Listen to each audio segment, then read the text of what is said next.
I'll figure it out. I'm not worried. Actually, Done it twice. Damien, just point this at the camera and clap it. Thank you. Perfect. There we go. All right. Thank you. AC's on. We're nice and cool here. Yep, a little cooler. We got biscuits. We got Kara. We got Spencer in the studio. Welcome back to Dying to Talk, episode 17. Thank you, Kara. I forgot what episode we were on because we don't record these consistently enough for me to remember. My guest today, a good friend, a new friend to us at Dying Industry Films, somebody who I've had the privilege of sharing a theater space with, Damien Hughes. How are you, Damien? I'm very well, Mike. How are you? I'm doing okay. Good. I'm doing all right. It's been very busy. It's been very hard to schedule episodes and just trying to work on myself a lot lately. Got this new book on spirituality that Hampton put me on to. Oh, which book? The Untethered Soul. Ooh, that's very Hampton. It is. Isn't it? It is. Sometimes I'll text him and be like, yo, this is so insightful. And then there's some other chapters I'm like, yo, he literally said this at class before. He's a liar. He's just quoting a book. I met his wife. You did? Amber, she's cool as fuck. I haven't met her yet. Oh, I didn't believe she existed. Yeah, I right? was like, oh, my she's great. She's beautiful. She's the best actor in the world. She's amazing. And I'm like, yeah. She's in Canada. She's in Canada, isn't she? Oh, yeah. Well, Kara has a friend like that who swears she's engaged to a guy who we've never seen before. He's real, I think. He's not. Yeah, man. So everything's good with you? Week's been going fine? Things are better. Yeah. I've had a really rough month and a half. Family stuff back home in Scotland. Gotcha. Yeah. Oh, fucking hell. It's like every time I got a text or a call, like my chest would just tighten, kind of thing. And like, oh, what's going on here? It's a strange feeling. Hey, that's called being an American because you just got your citizenship recently. I did. Yeah, So I did. Yeah, yeah. That's just classic Americanism right there. It's Born with anxiety. the stress of just existence. The stress of existing in America. Yeah, pretty much. But I'm proud to be here. Just before, and they can't kick me out now. They can't. So I can just say fuck America if I want to. I won't, though. That was ironic. That was ironic. That was ironic. Our viewership just tanked. Yeah, no, totally, man. It went from 5 to 4. Well, fuck London. Okay. Yeah. All right. For those of you who don't know who Damien is, I'm going to give him the pleasure and the chance to introduce himself to you. So let's start with a very simple question, Damien. Where are you from? I'm from Glasgow, Scotland, originally. All right. I lived there until about 24, I believe, and then went down to London to be an actor. And mostly just worked in pubs. In pubs? Yeah, also Oh, pubs. bars. Yeah. Okay. And and then who am I? That's a big question. It is. Do you know what I mean? Like, It is. who the fuck am I? So you grew up in Scotland. Aye. What was your childhood like? Oh, it was interesting. It was good. Your memories of your childhood are always kind of sunny. Do you know what I mean? Sunny? Okay. Yeah, even if they're a bit shit, it's a bit sunny. It's always like Gotcha. you're on the streets and the sun's shining and you got a popsicle or something, you know? Yeah. But it's good. I had 3 brothers, a sister, they're all fucking nuts. And my mum and a dog called Edie, A dog called Edie. who's just short for excellent dog. Excellent dog. Because Teenage Mutant Hero Turtles was out when we first got her. What is Teenage Mutant Hero Turtles? So in the UK, ninjas were seen as like too violent, so they changed it to hero. Really? Yeah. I did not know that. I find it really surprising, even if I see it on the big movie, Yeah. it's like Ninja Turtles, I'm like, oh my can't God, they're say that. saying that? clutching my pearls, like, oh Yeah. my goodness. Hero Turtles. Yeah. But they're He- still he- Michelangelo, yeah, Donatello. all the exact same. I think they just changed the beginning credits. Yeah. And perhaps the song, I presume. Okay. Hero in what, a half shell. Turtle power. what about the ninjas that they fight? Are they still... Oh, they're all that. We just don't call them They that, just I don't call don't think, them you know? Damn. Yeah. That's interesting. The UK's a fucking weird place. It sure is. So when did you get into theater? When did you get into acting? When you were a child? God, no, I had no idea about that kind of stuff. Oh God, that's a story. I studied television production.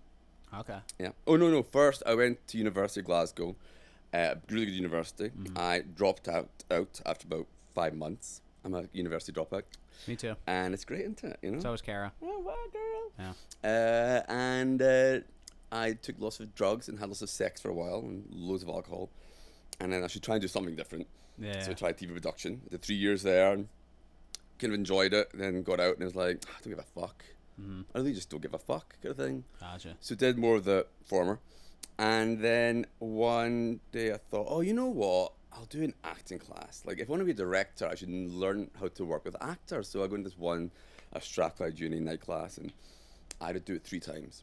Because each time, the last class, you're like, you're going to stand up and do a monologue, kind of thing, you know. And each time, I would do Dutch courage. And I get fucking wasted. Okay. Both times, kind of thing. Yeah. I remember one time I woke up in my friend's apartment, and luckily the child wasn't there, but in her kid's cot. Like, I was blind drunk. Obviously terrified, do you know what I mean? Like, deep down, really, really scared. And last time, for whatever reason, I just did it, kind of thing. And it was The Doll's House by Ibsen. And I had a feeling in my chest where it just felt like right. Like, everything just settled. My brain finally connected with my heart all of a sudden for this weird moment, and I was like, oh, this, you know? And then it changed everything. Like, I mean, in many ways, it saved my life. Yeah. You know, before that, I was going in, not good directions. Partying and drugs. Yeah, lots and lots and lots of that kind of thing. Is that common? So this was all still in Scotland? Yeah, Yeah. So is drugs as big over in the UK as it is in America? Yep. Gotcha. Yep. Gotcha. Yep. always And think I was it's just an drinking. I was American drinking thing. since I was 12. Do you know what I mean? So, Really? Yeah. Well, that's like common too, right? Not so common. What's the legal drinking age in Scotland? It is 18. Oh, okay. So, it's 21 in America. Yeah, I find Gotcha. that fucking insane. 21. I don't drink. I've yeah, of never course touched not, it. yeah. So It's great. Yeah. You're missing out. no, I'm not. I know for a fact I'm Yeah. not. No, Although fair enough. sometimes I'm like, when in acting class or like act drunk in this next take, I'm like, what? How the fuck do I do that? So I guess my version of acting drunk is just being really, really tired. Oh yeah? Oh, interesting. I think. I'll give you a hint how to do it. Uh-huh. Someone told me years ago. You know, you see people like, oh, I'm gonna act drunk. Oh, no, because when you're drunk, you're trying not to be drunk. Yeah. And that's it. It's like trying to sort of like, you know, hold someone's eyes like that. It's kind of, yep. Really get like too intense with like the Yeah. most simple thing. It's like, oh, I'm going to pick this up. And you're like, I'm going to pick it up. And no one's going to notice that I'm like, I'm going to miss it. So Yeah. everything's very detailed in that sense. Yeah. Oh, yeah, I love that. Yeah. So where were we? We were. Oh, yeah, acting classes. I did that. Acting class is still in Scotland. Yeah, so it's Glasgow. And then some stuff happened. And I think for a while I was like, I'm going to London. And I look back now, I was like, oh, I was escaping. And I went to London and had an awful first year.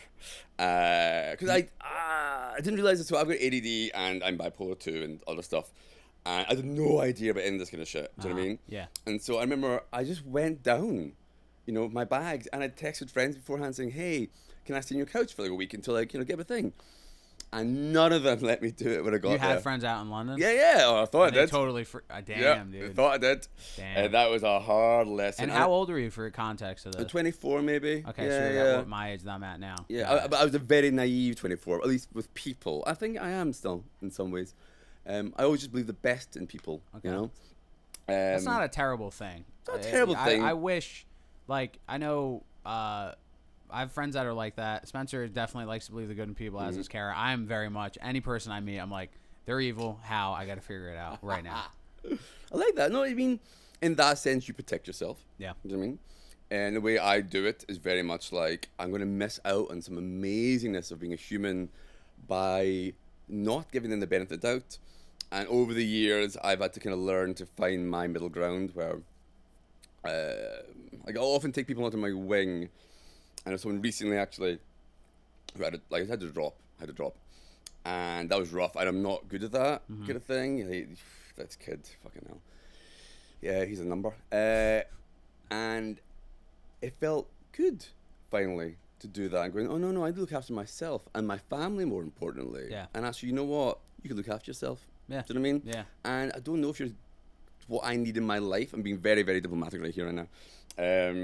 You're in the space, and I'm in this direction, and I'm giving you lots of chances. Yeah. And at some point, you just got to go, like, just fuck off now. Yep. Do you know what I mean? Yep, I hear You you. know? I hear you. Absolutely. That's I my feel like journey. we've all been there. Yeah, everybody's been there. It's in some capacity, whether it's like, you know, relationship, business relationship, personal relationship, any sort of ship, any boat. Yeah, any boat. You know, like that. So now we're in London at this point.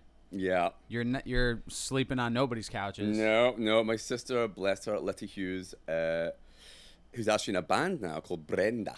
She's in a band called Brenda? Yeah. What kind of music? Oh, it's great. It's like it's kind of punk riot girl, Okay. like electro kind of thing. It's Okay. fucking great. They had a song called Pigs recently. Nice. And it's brilliant. And I think she just wrote a song about like how much she hates many of the men she grew up with, kind of thing, you know, who I know all of. And I'm like, yeah, they are pigs. Gotcha. Oh, it's a brilliant song. And she just took me in, kind of thing. Thank fuck.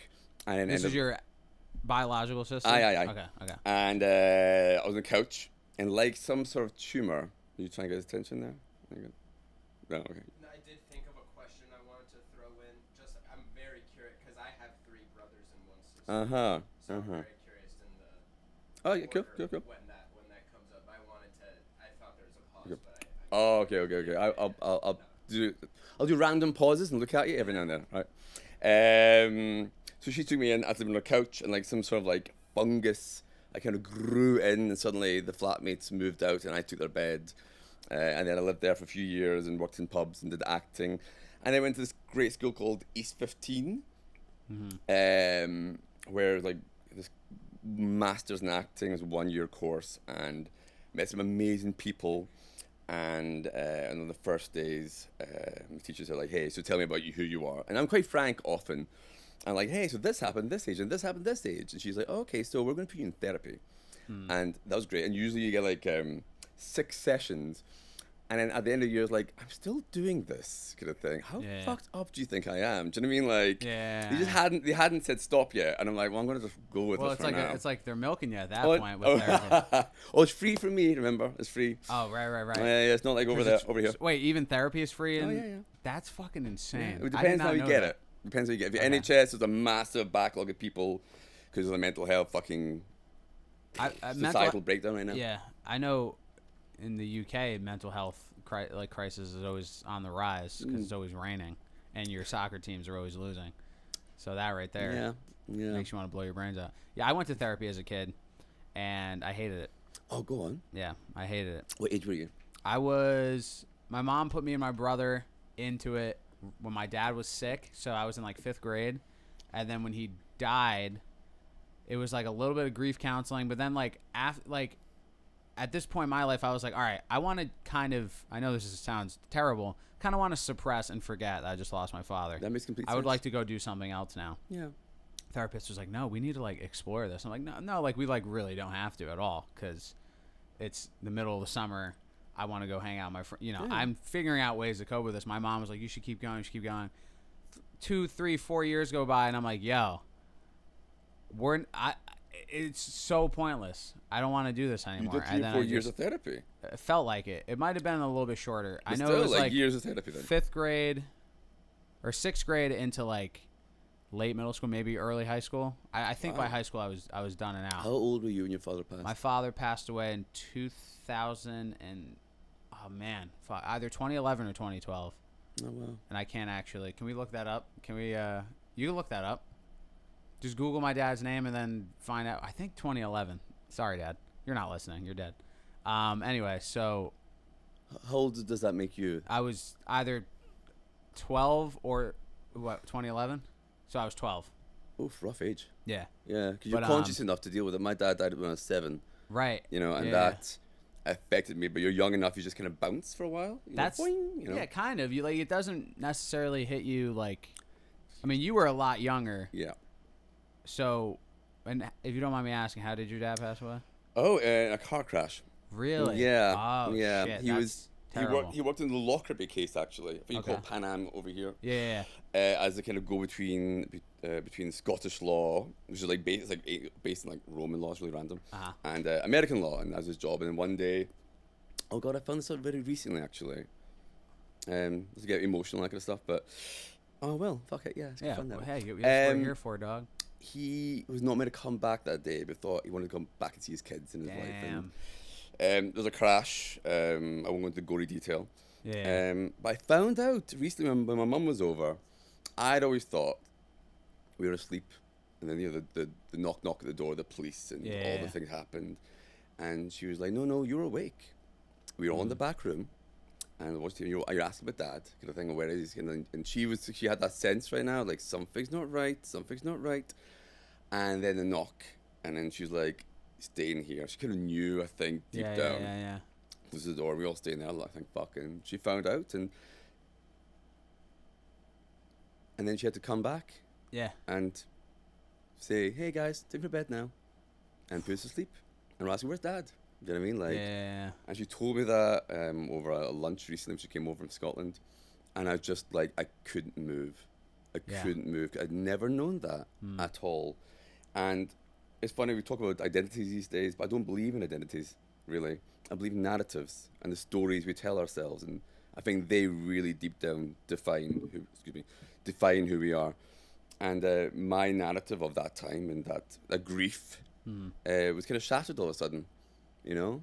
And suddenly I kind of like... You mean like the narrative that you had always had? That was my story. Changed. It's changed. It was like, oh God, wow. Oh, fuck. And she had to just hold back the tears. Yeah. And smile. And the thing is, like, and I've got 2 kids now with my husband, and James, oh fucking hell, he's driving home from Baltimore to help his parents, and he got in a car crash. It's a fender bender, nothing. Yeah. He was on the fucking phone with me at the time, you know, on speakerphone. And so he goes, crash, and then the phone goes dead. And I'm like, fuck. And in that second, I felt what she felt in a way. Yeah. And it wasn't the grief for my husband. It was, how do I tell the kids? Yeah. How do I destroy their world? You know? And that's it. You're doing that to a kid, and to an extent, you had this, I think. When a parent dies, well, every relationship with them, that world that you had with them dies with them. Yeah. And it is your obligation after that to rebuild a new world. And that's a big, big responsibility for a child or a tween or even a teenager or even anyone in your life, you know? Absolutely. Yeah. Damn. That was like so beautifully said. And I mean, what was 7-year-old Damien's world post that, as opposed to, I mean, like, for me, when I lost my father, I like dove deep into like the things I like to do to kind of just take me out of it. I'm a fantasist. Okay. I don't do sports particularly. Never really had hobbies. Okay. You know, I think I like rocks for a while. Like collecting rocks? Yes. Geology. Yeah. Just really the wee book things you get like in the arts, you don't know, like corner shops or whatever you call them here. I think I just tried things, but I never could quite fit onto something and hyper focus on it. My brain's always been a bit more like, you know, wide thing or whatever. And I couldn't really find anything. I liked murder for a while. I was quite morbid. I loved like committing murder. Not yet. Jesus fuck. What a drop of a hat. Yeah, no, right totally, there. man. Don't cross me. All right, I'm not going to. Well, yeah. So I love the macabre. I love that kind of stuff. I was obsessed with vampires for a while, like the Vampire Chronicles of Lestat and all that kind of stuff. And like, I remember my gran reading the back of the book, and it says like a sensuous tale over centuries. And I was a big reader and a very sophisticated reader. I didn't really know what that word meant. And I could really read between the lines of this is super, super queer. You know, the whole thing is gay as fuck. Vampires are super gay. Oh my God. At least in this modern, like, vampires, like, the idea of them is beautiful and convoluted and ancient. And we use them as a totem, I suppose, of our fears, of modern fears, you know? Which is why I fucking hate Twilight. Oh God, I watched it once with a friend, and it's like I don't know. It's like some sort of weird soap opera, and I'm just like looking at it and watching it, and she's like smiling and grin, and I'm like, I don't know what the fuck is going on right now. What the fuck is happening? They're twinkling. Do you know what I mean? Like, there's no one to mention they're gonna fucking twinkle, and it's fucking crazy bad, and everyone fucking loved it. Everybody loved it. They fucking loved it. Everybody loved Twilight. Kara, did you like Twilight? I never read it or watched it. Good. Oh, all right, good. Thank God. It's a mind virus. Anyway, so we're talking about vampires, obsessed with them for a while, loved them. That was an interesting thing. So I really wanted to, and still have the inkling, I want to kind of not live forever. Very Ray Kurzweil. Well, I want to live indefinitely. I like that term, you know? I don't believe, you know, if someone said like, hey, you live for as long as you want, and when you want to go, you go. Do you know what I mean? You're fine. I'd be cool. I don't have to be stuck here in the cold death of the universe by myself. But at some point, when I'm a bit bored or a bit sad, kind of thing, I'm like, all right, I'm out, guys. And I thought, like, I personally, surprisingly, never really would do that. I don't know. Like, there's always something going on. Like, I've bipolar 2, and I've, done 2 suicide attempts, kind of thing. And for a long, long time, it was a bit like, I don't think I want to live and all that kind of shit. And, like, I needed proof of, like, well, am I allowed to exist? All that kind of crap. Even now, thinking back then, if someone had a gun to my head, I'd be fucking, nah, you're all right, hen. You're all right, hen. Yeah, it's funny that. Jeez. Yeah, it's funny, but life is conflict, isn't it, in that sense of who we are and what we say to ourselves and what we do with ourselves. And it's fascinating, that kind of thing. And that's what kind of, I think we kind of figured out what drew you into theater then and acting, because what better way to explore all these things, vampires, everything, depression, yeah, putting a gun to your head. No, you have totally, man. It's being just, gay, theater. Yeah, totally, man. Theater is gay as fuck, Theater is super gay if you do it right. If you do it right. Yeah, that's what I say. Yeah, kind of thing. I remember when I joined, when I started doing theater, I was always like, people called me gay, and I'm like, but there's a bunch of girls here. Yeah. Football is gayer in a way. Yeah. In a I way, watch football for is that pretty reason, super man. gay. Yeah. I've seen some things in the totally. football locker room. Grab him harder. Yeah, I no, love that like shit. literally. And then in theater, it's like none of that. Yeah, It's no, like, hey, do you totally, want to man. come over to my house later? But a lot of famous actors, same thing. Yeah. James Wood, I think, same thing. Legendary. He's like, yep, I'm what I'm gonna do, kind of thing. I'm of that age, hormones, and like all the hot girls are doing drama. Well, fucking maybe just jump into that motherfucker. Pretty much. And he did, and now he's pregnant. He's pregnant? Sorry. Oh, I believed you for like a hot second. What the fuck? Sorry. So let's go back to. So we're in London. We're acting. We're working in pubs. Mm-hmm. Oh, worked at other places than that. Worked at other places. Oh than yeah, that? I worked in like. Did you work in like a sex shop or a gay sex sauna dungeon? first? A gay sauna first. Oh, I saw shit. I literally saw shit, actually. We don't have to talk about that. Yeah, no, it was intense. It was a bit of an intense time. And then I got headhunted to work at a sex shop along the road in Soho. Okay. Yeah, one of the guys was there. In like, Soho? Soho. Like America. Like Oh, you have it, yeah, Soho. There's a Sorry, Soho in we London. had it first. Oh, there is a Soho in London. I didn't know that. London Okay. Soho, kind of famously, very big in the 60s, 70s, Okay. like sex, drugs, and rock and roll. Yeah. It's not that anymore. Yeah, got headhunted, went there and learned all about lube and dildos. It was great. Nice. Met some lovely people. One time some guy said, "Oh, you're the nicest guy in Soho," and I thought it was very sweet. You gotta be nice when you work at a sex shop. Yeah, you really do. You can't be like it. I feel like you have to give excellent customer service at a sex shop. It's funny, actually. What I loved about that work there was how vulnerable it was. Like, I remember some guy coming to me and he had like a funny gay card kind of thing of like, "Hey, love you, you're a cunt." Yeah. And I was like, "Oh, this must be a good friend." And he's like, yeah, kind of thing. Like, yeah, I kind of wanted to be more than that. And I'm like, "Oh, we're going here." And we had this like really brief chat, and the shop's moving around us, and people are buying their dildos. And I ended up having to hold his hand, kind of thing, Yeah. like, and just be like, yeah, like I love him, but I can never tell him that. And Yeah. it was really emotional. I was like, oh yeah, you go in these spaces sometimes, and if it's done right, and the people there who like protect the space and create the space do it right, then like magic happens. Yeah. People just can just open up. And I love that. And whether if it's a theater or a sex shop. Yeah. Yeah. I mean, that's the great thing with theatre, isn't it? Do you know what I mean? Yeah. Like, you go in and you can be so fucking vulnerable if you choose to be. And it's really hard to do that. It's really hard, even in theatre, even in acting. Yeah. And I think the great thing, and I'm not a big fan of film and TV acting per se for me, more because I love the camaraderie that comes with Yeah. theatre. I love that. I love the fact that, like, to me, film and TV is you look through a box or a massive screen. You look through like a big square into another world. Yeah. It's beautiful and magical. And what I love about theatre is there's someone in a loincloth in front of you pretending to be a fairy. Do you know what I mean? Yeah. And you're just meant to believe it. Like, oh, I've got a phone in my hand. And like, It's like, no, you don't have a fucking phone in your hand, you crazy cunt. But for this moment, we're going to believe it. And it's a shared warping of reality, which I love. And I love the ambiguity of that. I love that we all decide to believe the same thing for one moment. We live in a world which does not have that at all anymore. No. That's very well said, Damon. You are a fucking poet, dog. Seriously. Yeah, thanks, man. If any audiences are having trouble understanding his accent, we have a English translation in the settings. Please do. Yeah, I've had that before, actually. But nah, I'm just kidding. The camaraderie of theater definitely is something. Like, I've been on both sides.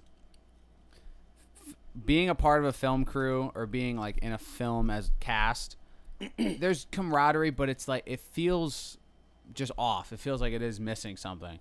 So something that like me, Spencer, Kara, Michael, Miles, like our group, we always try to like keep that camaraderie going the whole time, because that to me drew me to it the most was theater. It wasn't like being up on stage and going, I'm the main character and I'm gonna sing the song. It was like you're going backstage, all your favorite people in the world are right there, and then it's over. But it's okay because now this other thing, and then you can like branch off and remember when we did this show together? Now we're doing this thing together, and you can just create this like, you can kind of create the world how you want it to be in a sense in those spaces. Film sometimes like there's been some sets where I'm like this feels close to that, but then there's always that one person or that one thing or this thing, and it's weird because like theater never felt competitive to me. Maybe because I'm a straight male. And that's like my competition sitting on that couch right there. Yeah. But film feels extremely competitive, and it really shouldn't be like at all. It doesn't have to be. Even like crews that are all making the same movie, there's still like this weird competitiveness. I wonder why that Hair is. department beefing with this department, wardrobe beefing. It's like you guys are all doing the same fucking thing. Yeah, isn't that funny? Those two departments of the Pacific. Because like those were just like some example. Like I'm not like gonna call anybody out or anything, but Yes, you are. like there was a movie that myself and two of my good friends worked on. We were we were the props department, and the whole art department is doing the same thing. We're all working on the same movie. It never felt like that though. It never once felt like that because there was all this like unnecessary, and of course like. Theater people are dramatic in theater and people are dramatic in film. I don't understand when it's a group project, whether it's stage or whether it's film. Get off your fucking high horse, put the horse in the shed, look me in the eye like a man or a woman or a non-binary, whatever you identify as, and let's put this fucking thing together. Yeah, that sounds about right. You know what I mean? Theater, I almost maybe like one or two actual like issues I've ever had. The film, every other job I've had, I'm like, what is wrong with people, That's a shame, bro? man. What a missed opportunity. I think because film feels like work for a lot of people. I mean, most people obviously do it for the money.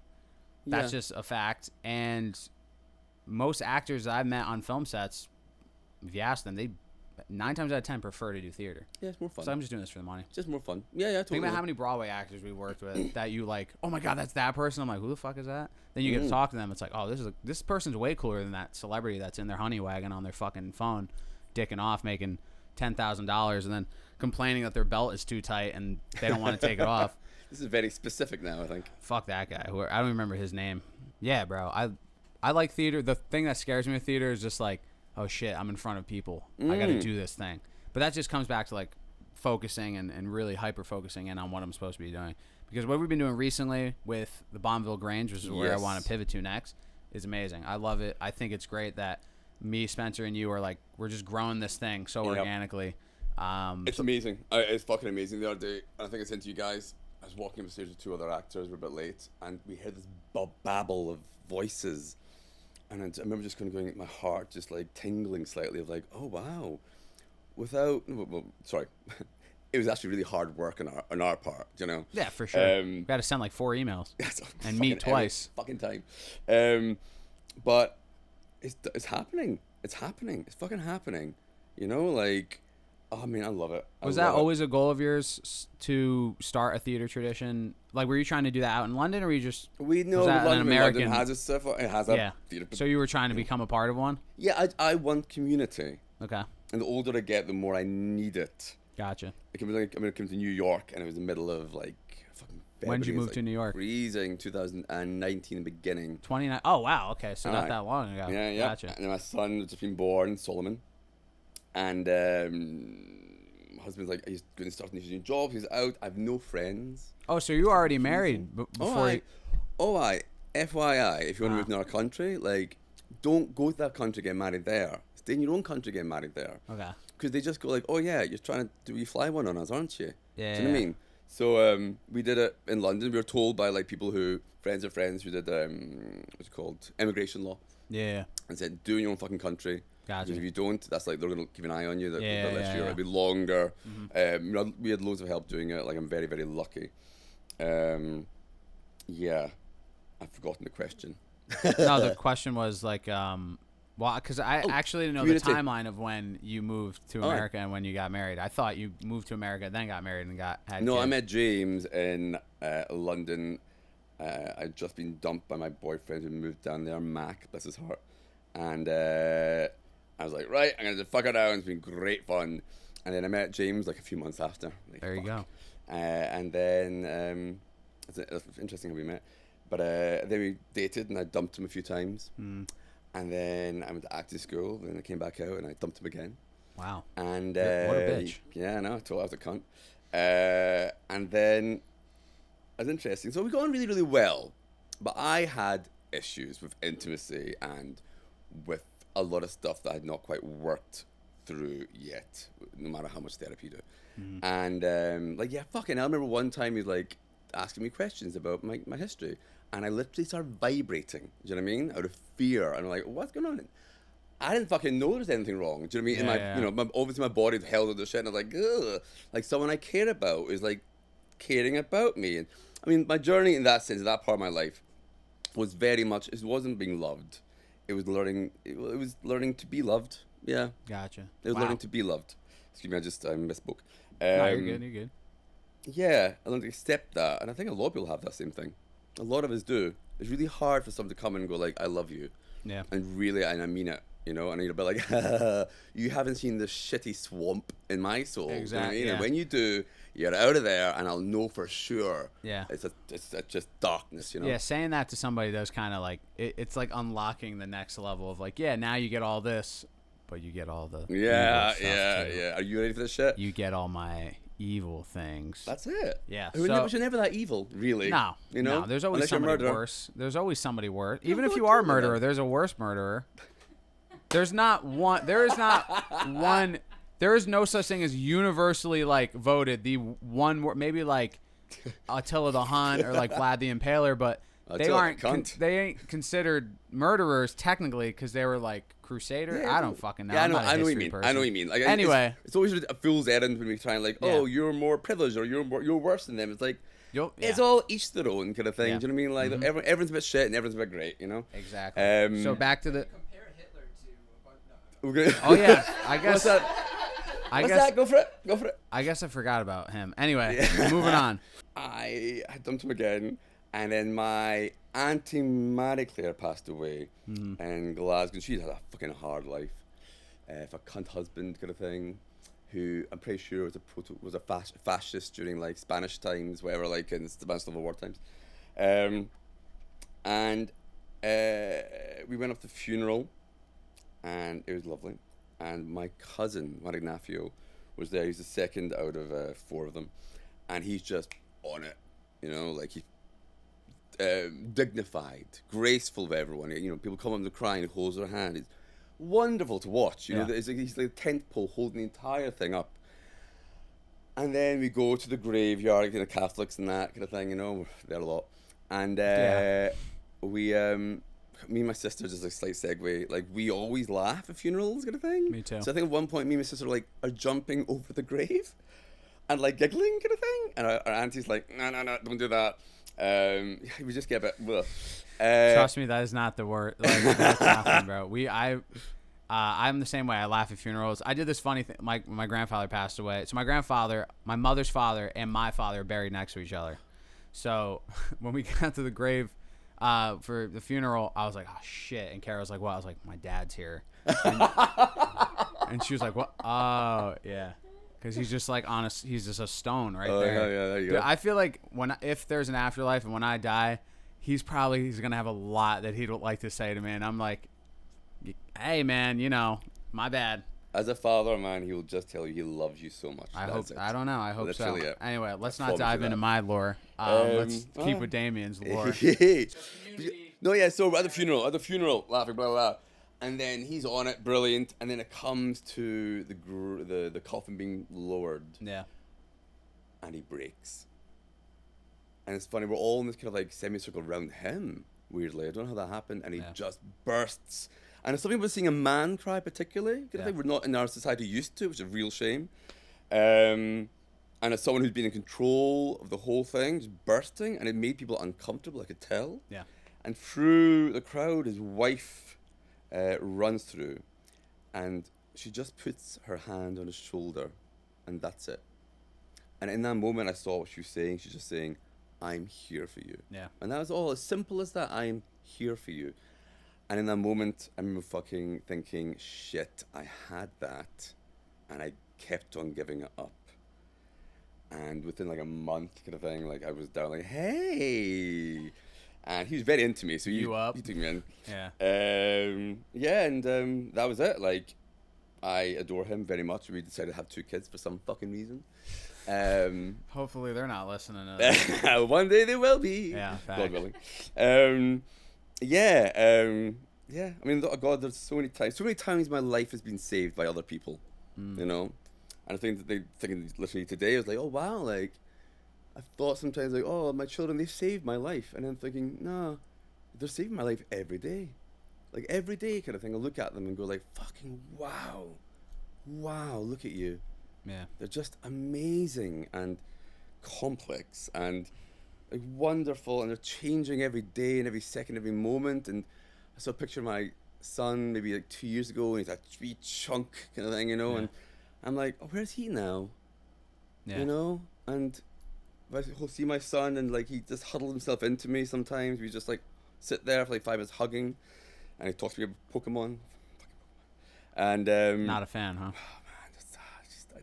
He knows a lot about Pokemon. He likes to tell me all about Pokemon. He likes to tell everyone else all about Everybody Pokemon. that's into Pokemon needs. It's like they're like the Jehovah's Witnesses in anime.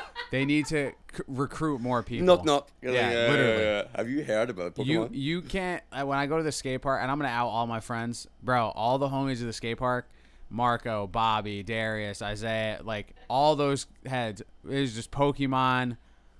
Always on that damn phone catching, like, put that shit. They're not real monsters, you fucks. It's been rediscovered as well recently because a lot of people have come of age, gone into their drawers, found them all, and gone, remember that? And there is kind of like this terrifying internal engine. It's a non-stop engine of like nostalgia and pretty colors and collectability. That's a big thing. I kind of like it, you know. I remember when it first came out. I remember the red, I think, and the blue.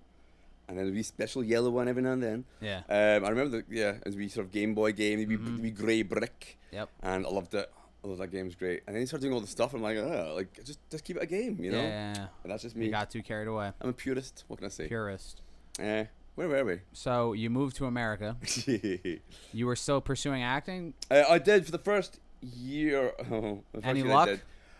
Yeah, I got a couple of short films and rehearsed readings kind of thing. Okay. At the time I was trying to do something like full American accent, and it was just exhausting. What, doing an American accent? Oh my God. Well, I just was doing training in it and just trying, well, if I just do it, if I just keep on doing it. I knew someone in acting school who was very good at accents, and he fucking would do my accent every fucking day. Do you know what I mean? He's a cheeky cunt. Ben. Just say out loud, Ben. Yeah. Ben. He's all right. And then at the end of the year, we're doing like our kind of like end of year, like, oh no, you know, like what accents you learned? And like, I haven't learned nothing. I'm bad at it. I'm scared of it. And he was fucking amazing at all the accents, and the Scottish accent particularly. And Glasgow, Scotland is really hard to do because it gets too close to Irish. It's like you lose it. Yep. It's a hard one. I can't do an Irish accent. I could kind of do a Scottish accent. Yeah. I lost my Irish one. Do a Scottish accent? Nah. I don't gotta do it. My next door neighbor's Scottish. Oh yeah? So I'm sorry. No, she's pleasant, Kathy. But I'll in person. She's. What are you making that face for? She always like asks me to do stuff. Like she'll get like a pop-up window on her phone or her computer, like give us money or your account's gonna. So she always like knocks on my door and is like, Michael, I got a virus on my computer. Can you take a look at it? And I'm like, yeah, I got you. And then all I gotta do is hit exit. Yeah, and I'm like, you're good. X kind of thing. Yeah. Oh, thank you. Oh no, because you did this the other night. Yeah, I made him do it the other day. Yeah, it was awful.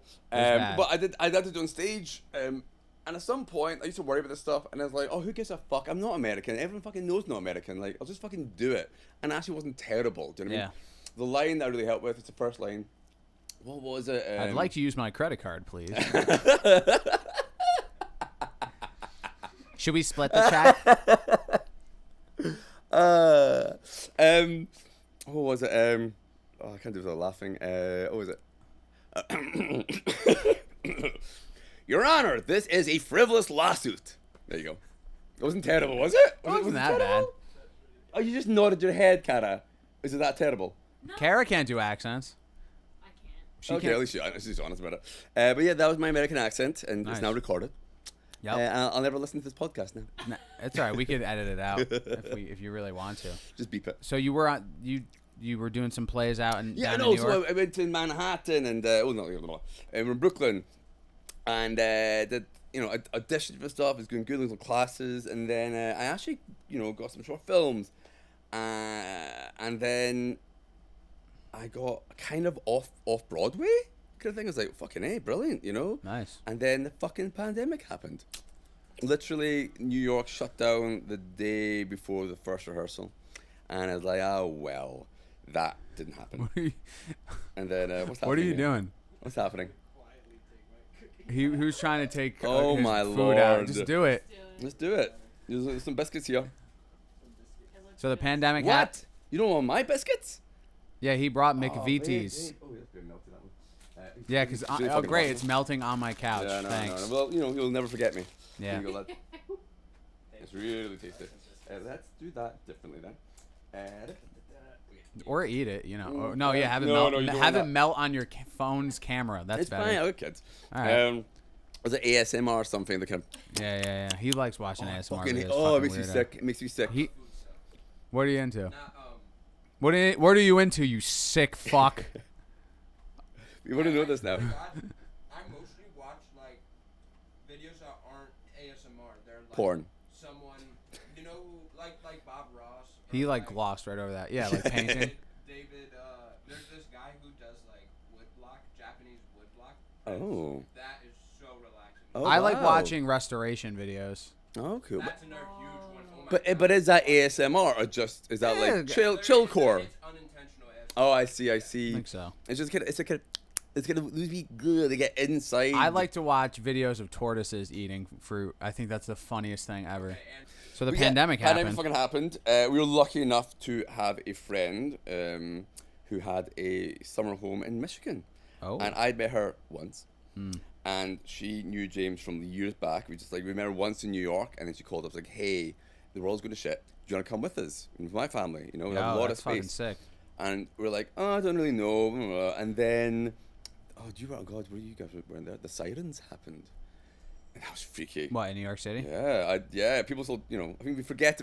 I was upstate when this We're was trying happening. really hard Yeah. as a society to forget all about it. Really, it's really interesting. The sirens started first at nighttime, or then like by the day a wee bit. There was just here and there kind of thing, and then I remember it was non-stop, and we're finding out about like body bags and like outside hospitals and that, and I was like, shit, this is weird, and James had a small breakdown. And he told me about it. He's like, yeah, because he's Jewish, and he's like, we're brought up on stories of households just left empty, as you have to Yeah. leave in the middle of the night, and this is kind of bring this kind of cultural traumas, Yeah. up for him, and we left that next day, and we were the only people on that Virgin flight to Michigan. Nice. Yeah, only people that were very nice to us. You guys had the 'cause- whole plane. Oh yeah, we were very nice to them because we were like, you won't have a job. Like, pretty soon. yeah. They're like, can I get you anything? I'll get another bag of pretzels. We have to give more for the rest of the people on the plane. What the fuck? It's just me. Yeah, so that's what happened. And we That's went. lit. just really quick. Oh, go on. Just to clarify. Please. When you say the sirens, that sounds so ominous. It was the ambulance. Ambulance. That's what I. Just constantly. Yeah. Constant. Yeah. Constant. I mean, in the city, they're always constantly going off. Yep. You were in the city too, right? I was. There were literal refrigeration Yeah. trucks parked by hospitals It was- that they were just Putting That was- bodies in. putting bodies. Where did you live in Manhattan? It we lived was really Prospect Heights. Where did you live? I was I was on 92nd and Lex. So You were- how close was that? Is that in Manhattan or Brooklyn? That's I was in Manhattan. Oh, I was in Brooklyn. Oh, okay. Yeah, Yeah, Prospect Heights is. Gotcha. yeah. We're beside Crown Heights. Can I have and another all that stuff. biscuit? Of course you fucking can. All right, so then you go to Michigan. You camp out there until the pandemic's over. We did there. I had my panic attack there. Okay. It is Michigan. Michigan fucking sucks. Here you go. Thank you. And then, oh yeah, it was a great time. I got fucking fat there. Yeah. Oh man, it was like every day. Me and my lovely friend who had us there, we came quite close there. She was like, cocktail? I'm like, yeah, let's have a fucking cocktail. And we go out and we're just like in the grass, just drinking cocktail after cocktail. And I'd buy, because I'm stressed out, like entire boxes of Oreos, the mint ones, like the thick ones as well. And eat whole bags every day kind of thing. There's pictures of me. I'm like, who's that fat fuck? And that fat fuck is me. And I do not hold weight well, it turns out. Mm-hmm. I do not look good with extra pounds. Yeah, we had a great time there. The second day or third day, I had a panic attack where in the middle of the night I'm lying there and James, the fucker, is asleep and snoring. And my brain just starts going weird. And I'm like, and the guy, her husband works in the government. Oh. And he's not there. But in my head, I'm like, well, I've never met this guy. You know, like maybe he's a fucking mercenary or something. Or maybe he's like fucking this like James Bond character. And maybe outside right now in these weird woods, these kind of fir woods, there's like guys with like laser sights going through quietly right now. Maybe that's happening right now. And maybe they're right outside right now. And maybe they're going to our small house because, well, they don't know which house they're in. Yeah. And maybe they'll come up the stairs right now kind of thing. And they're outside the door right now. And my heart is like so fast. And outside the window, there's like a fucking tree. There's a fucking tree. And I'm looking at it and going like, that's a man. There's a 20-foot man outside the fucking window. And I jump up and go, ah! It's like, fuck. And James like, what's going on? I'm like, there's someone outside. And there's someone in the attic. And there's like FBI outside. And he's like, shut the fuck up. And he starts making me do like star jumps. Uh-huh. So like, I'm crying and doing star jumps kind of thing in my tighty whities as well. Jumping jacks for you Americans out there. Oh, thank you. Yeah. And then push-ups. There's push-ups. Push-ups kind of thing to kind of ground myself. And then I remembered that we had kids next door and then I had another panic attack again. Yeah. Because like, oh, the children. What about the children? And yeah. Damn, so you were like the cry, like freak out, like character. Yeah. And there's two different people in the world. There's people who panic in the moment, people who panic later. Yeah. My husband panics in the moment, and I panic later. I panic behind closed doors like a fucking man. Yeah. So, we're in Newburgh. What are your goals and aspirations? I know you're trying to get some theater traditions. Yeah. So it's funny, when I came here, I was a bit like, what the fuck do I do? And I felt very much like, let's not be one of those cunts who just like, I'm gonna fucking do this, you know, like I'm gonna make this place amazing.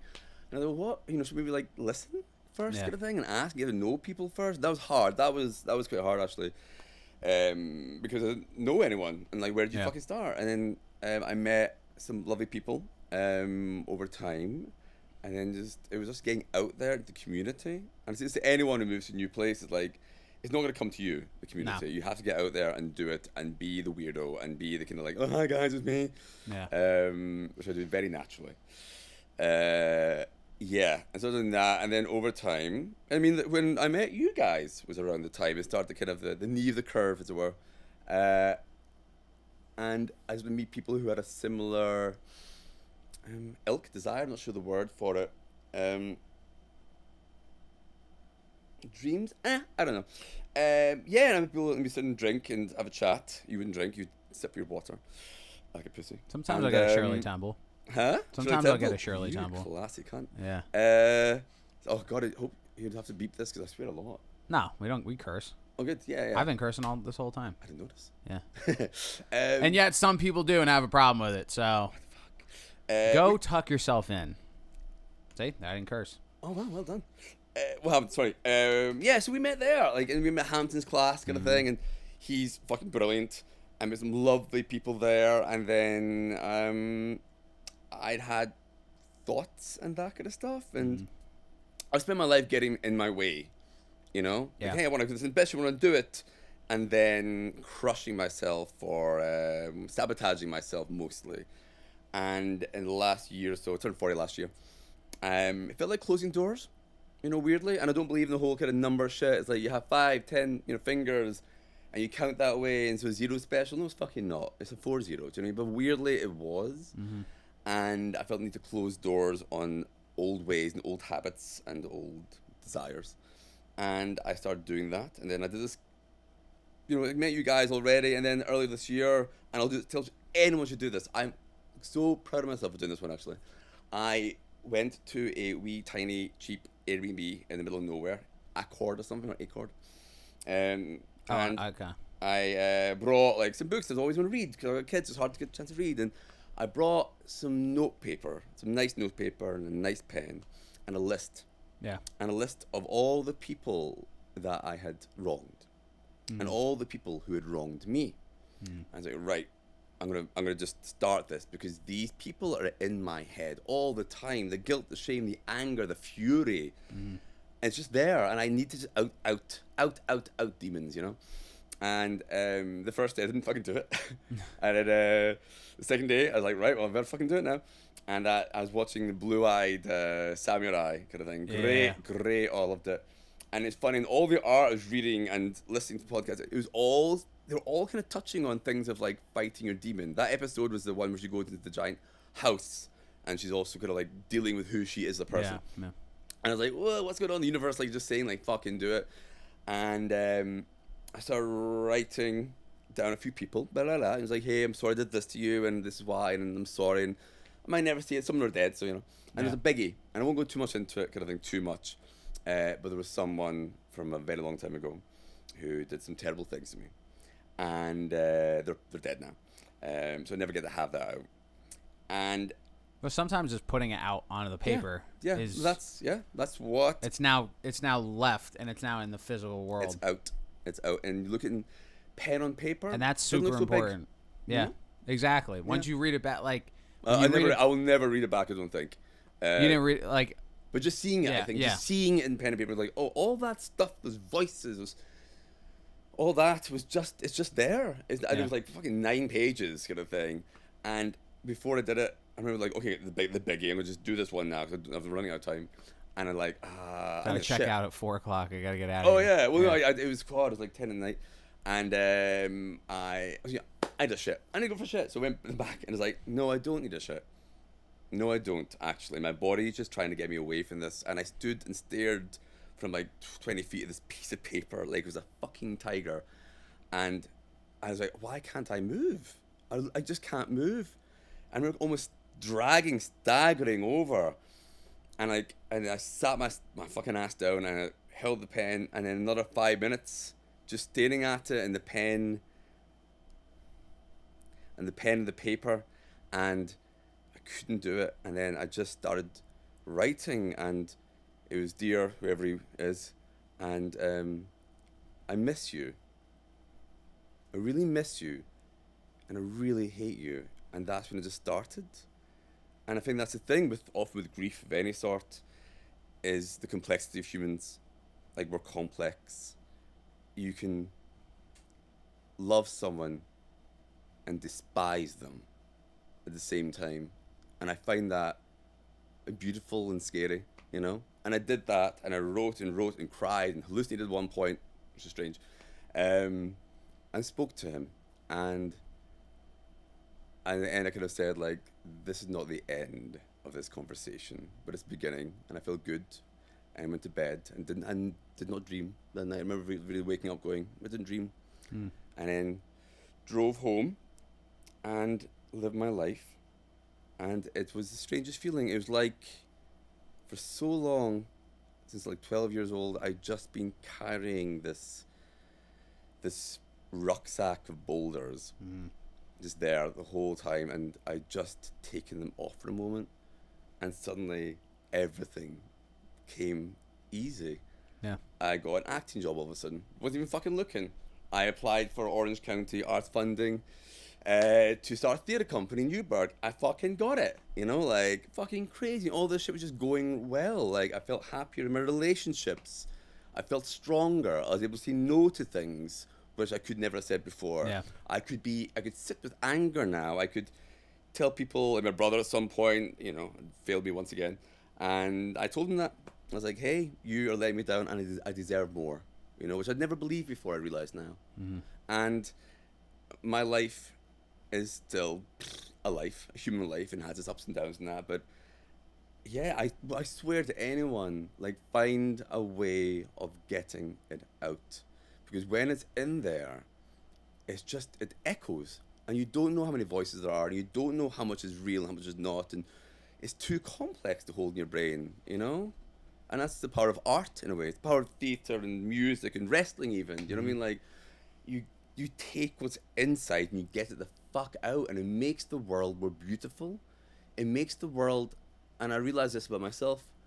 I was asked, like, in your gravestone, what would it say? And everyone's like, pure, oh, you know, an artist, blah, blah, blah. And it came to me really quickly, and I was like, he left the world a gentler place. And when I said it out loud, I was like, that's right. Oh my God, that's who I am. I've never known that before. And I often fight that. You know, I want to be like other people. I see their cruelty, and I think, well, I should be crueler, kind of thing. I should have that hardness. And I don't have that in me, kind of thing. I'm a big softie, really, you know? And I like that. And I want that when I die, which is hopefully in thousands and thousands of years, when I choose to, that the world will be a little bit gentler. That'd be nice, I think. Damn. That's powerful. I don't even remember what the original question was, but it wasn't as great as what you just said. So, damn. Yeah. Well, that's where actually this segue back into it. That's where meeting you guys was great. It's like, oh my God, these two people, I think 25 or so, who want to do stuff, who really want to do it and get out there. And at that age, I was high as a kite, kind of thing. Yeah. Do you know what I mean? Like, and terrified and scared, and like, I can't do anything. Oh my God, I can't do anything. And like, I mean, you guys and your friends, kind of thing, and just like, I'm just going to do it. And you don't know what to do. We had chats, you remember? And I know you're kind of like, I don't know what's happening. Like, I want to do this and this, but is this right? Blah, blah, blah. And I remember just like, I think saying to you, like, the fact you're fucking having this conversation is huge. Yeah. You're just doing it. And that, your energy, I'm the vampire feeding off of you. Isn't that beautiful? Gay vampire feeding off of us. It all makes sense. That's it. Oh my. Oh my God. Period. Yes. Well, I mean, yeah, I would definitely say recently for me, and I 100% credit the theater group, the classes with Hampton, the classes with Elizabeth, just hanging out with everybody and just getting stuff out there, whether it's this podcast, whether it's the skate tournament or a short film or whatever. It is like I'm in the practice of always doing something feels mentally rewarding because it's like you said, it's like I'm getting it out. Yeah. It's like something that Hampton told me and something that the book, to bring it back, talks about. It's like you've given your brain a very impossible task of like trying to rationalize everything around you to make you understand it, make you feel comfortable about it. The world doesn't work like that. No. So attach that on with also now your insecurities, your fears, your anxieties, right? So you got that mixed in with trying to rationalize everything around you. And then you have your aspirations, your dreams, and your ideas, and your creative side. Put that in there, too. That's a very heavy fucking load. Yeah, I like that. So if you could spend the time sifting through everything and not worrying about, like, oh, is this going to suck? Or is nobody going to like this? Not worrying about what you look like in the mirror, because something that makes so much sense to me, and I just noticed this, like, I only ever pay attention to my body when there's something wrong with it. Yeah. So that's like one less thing that I could just pluck out. And then what's left is like, oh, now my ideas. Now, like, this is the stuff that I can focus on in a positive light. And it's not going to be perfect. No. It's not. There's no such thing as perfection. Nobody fucking spawns in perfect. Nobody's first podcast recording is going to be a hit. Nobody's first short film is going to fucking knock it out of the park. You just kind of keep doing these. Nobody's first monologue and first audition is going to be a slam dunk. You kind of just keep doing these things because your heart and soul tells you want to do it. Yep. And then you just go for it. And the way you choose to take in things from the outside world can manipulate you into not wanting to do it. It can make you scared. It can make you afraid to look at that piece of paper that's a tiger. It can have you freeze. But, like, at the end of the day, like, and like Hampton said, and like we've even said it, we literally said this yesterday, it's like we could get killed instantly and everything can be over. Can be done. So why even worry? Why even fucking, we're like, and at the end of the day, like, There are people being fucking killed right now as we speak by Terrible, other terrible people, ways. by people, there are people who are locked up for life. People getting killed by drone strikes, bombs, people getting fucking shot. All crazy fucked up things are happening in this world, and like, if you still found that way to get your stuff out there and to do what you want to do when all that's going on, I think you're in the right direction for sure. I'd And agree. like from Glasgow to London and out of Newburgh, all the drugs and sex dungeons and all the other crazy shit in between. Those sex dungeons. It's got you went from, like, let me ask you a question. 24-year-old Damien seeing, what are you, 40 or 41? 40. I'll be 41 next week. This You'll Friday. be 41 this Friday. Happy birthday. Thank you. 25-year-old Damien, 41-year-old Damien had a conversation with one another. How do you think that would go down? Oh, man, that gets me a bit emotional, actually. Right? Yeah, it's beautiful. I think it's when I thought of this a few months ago, like last year, remember? I was like, oh yeah, I remember there was a drug dealer across from me, this guy from Cyprus in London, in the bed sit. He's, drugs preferring. He's injecting his leg with meth. I remember that moment going like, I wonder how I got here. I remember, last year going like, oh yeah, that was part of my life. That was part of the tapestry of my life. That is in there as part of my history. And look where I am now. I made some bad decisions in my life, but I also made some fucking amazing ones, whether I realized it or not at the time. Like, my life is fucking amazing in so many ways. Like, God, life's great, isn't it? I say that now because I'm bipolar, so I'm See that now. I'm in a manic moment. We right asked you now. that 5 minutes from now. Yesterday I was depressed as fuck kind of thing, but right now it's like, life's great, I love it. Yeah. But hey, that's everybody, bro. Like, bipolar or not, the tiniest little instance can change the whole dynamic of a day. Moment by moment. Yeah. Something too I learned. I'm like, oh yeah, like my day was going fine until I stubbed my toe and then got mad at that, and then something else happened, and now all of a sudden 3 bad things have just ruined 24 hours. Yeah, fuck that shit. Like, it's fucking shot. Yeah. Agreed. So, what's your like dream theater role? You got one? As an actor? As an actor.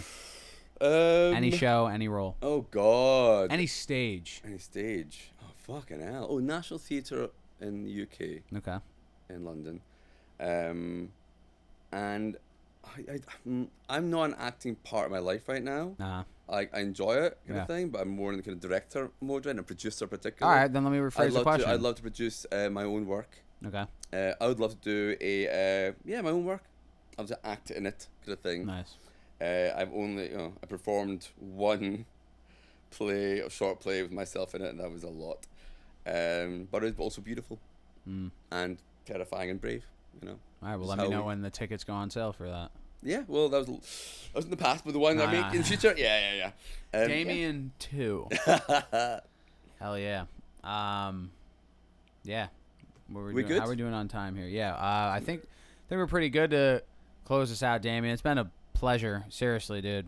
Oh, thank you so much. Like, following every episode, I'm like, what did we even talk about? And I don't even remember, but I know when I watch this back, record this, or edit this back, it's going to be like, oh, yeah. Yeah, we're on the money.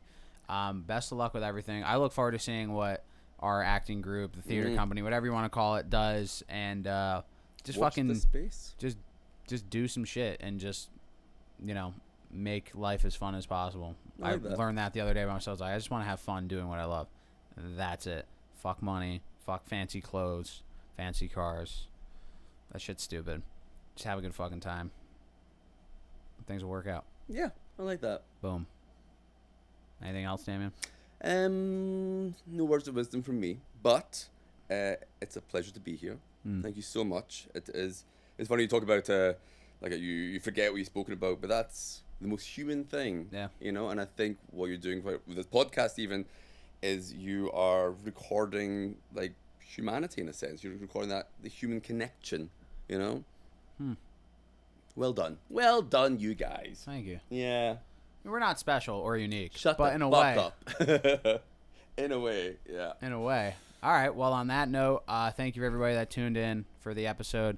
Like and subscribe. Follow us on Instagram, Dying Industry Films. Follow us on TikTok, Dying to Talk Podcast. Instagram, Dying to Talk Podcast. And subscribe to us on YouTube. And also, congratulations to Jeremy Ramos for winning Fight on Flat skateboarding tournament.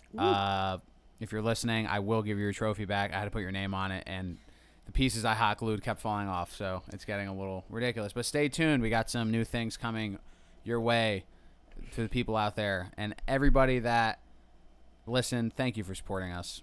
For Spencer, for Kara, and for Damien, this has been the end of the episode. Now go back to work, you fucking lazy pieces of shit. Cut.